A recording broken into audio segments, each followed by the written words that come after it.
Personas que nacen a partir de los años 80 o 85 es la generación tóxica. Todos los que nacen después del año 2000 es la generación hipertóxica. Si yo le hago un mineralograma de cabello a un hombre o una mujer de 90 años, te puedo garantizar que no tienen la cuarta parte de tóxico que tiene una gente joven. ¿Qué me dices? Es que está contaminado todo lo que tú comes. Incluso los productos de aseo personal, los productos de belleza, los productos de limpieza. Todos esos elementos tienen sustancias químicas. Si tiene olor, es tóxico. Porque claro, son derivados del petróleo. Cuando tú quemas carbón, se producen toneladas de vapores de mercurio que suben a la atmósfera y caen en los terrenos. Entonces todos los mares se contaminan. Todos los peces están contaminados. Pero además de eso, los alimentos que provienen de las zonas agrícolas han perdido casi el 46% de los nutrientes que tienen. ¿Tienen alguna relación, por ejemplo, el cáncer, en este caso, con esta intoxicación que estamos sufriendo esta generación? Sí, de hecho, bueno, eso está por la propia sanidad, Ostras. ¿Y qué hábitos le podemos recomendar a una persona? El agua tiene que ser agua filtrada, porque la mayor parte de los países utilizan determinadas sustancias químicas para aclarar el agua. ¿Han oído hablar del bioplástico? No. Tú te lo has comido todos los días cuando comes patatas fritas. ¿Qué me dices? Claro, por eso que los fritos son tan indigestos. Doctor, ¿usted cree que si no tuviéramos tóxicos y unos 100 años de vida? Más. ¿Y hay algún tipo de dieta que favorezca más tener menos tóxicos? Es la farmacia de la naturaleza. Si nosotros supiéramos los componentes de minerales que tienen cada una de las, es que te quedaría alucinado. Descoperire îngrijorătoare în apa îmbuteliată în sticle din plastic. O sticlă de apă conține de 100 de ori mai multe particule microscopice de plastic într-o concentrație mult mai mare decât se știa până acum. Cercetările asupra consecințelor asupra sănătății sunt încă limitate, dar unele studii au evidențiat deja efecte dăunătoare, de exemplu asupra sistemului reproductiv. Apa îmbuteliată conține sute de mii de particule de plastic, arată un nou studiu făcut în Statele Unite.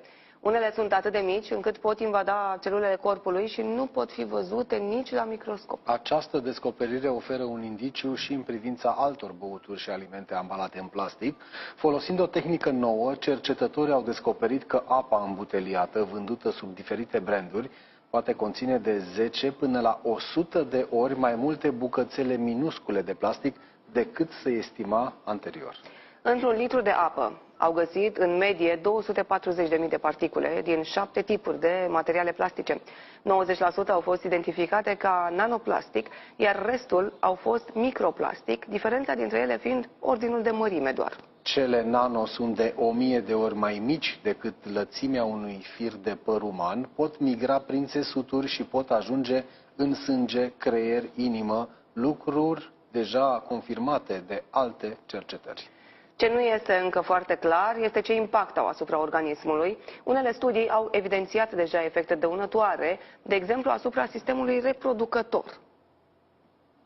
Medical headline raising concern. It's about the amount of plastic particles scientists are finding in our bodies.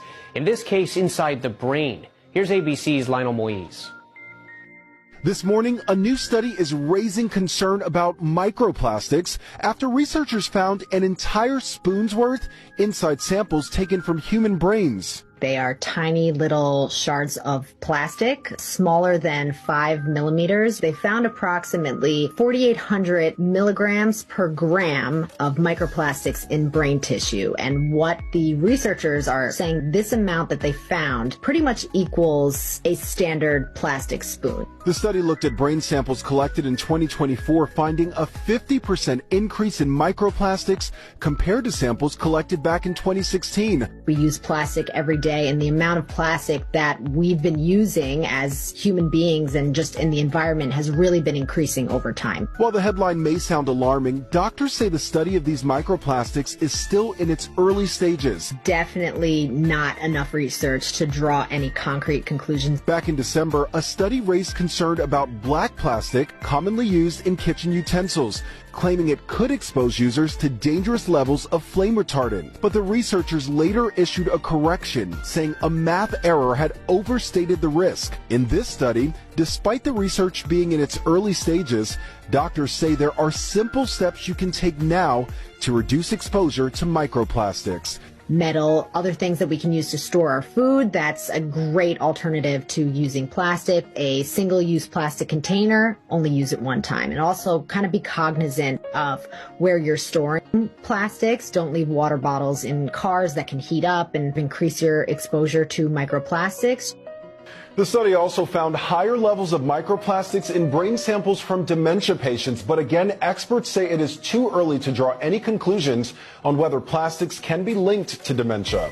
Today, compared to men in 1950, we've been losing about 1% of our testosterone levels every year for the last 50 years. It typically declines as men age, but it really shouldn't. You know, we don't age because we're getting older. We actually age because our hormones are declining, and especially in the United States, because of environmental chemicals that are endocrine disrupting chemicals. So they're actually decreasing a man's testosterone in the history of humanity right now. Right now, we have the lowest sperm count. A drop of 50 to 60% is because of the amount of plastic they're finding in male testicles. What do we do? If we avoid plastic, please stop drinking out of plastic bottles. Look at your cosmetics, your personal care products, men and ladies. Go to EWG Skin Deep and find out what's in those products because they're hormone disruptors. Avoid plastic containers, plastic wraps. Start there. Oh, and fragrance as well because they're hormone disruptors. Place to start.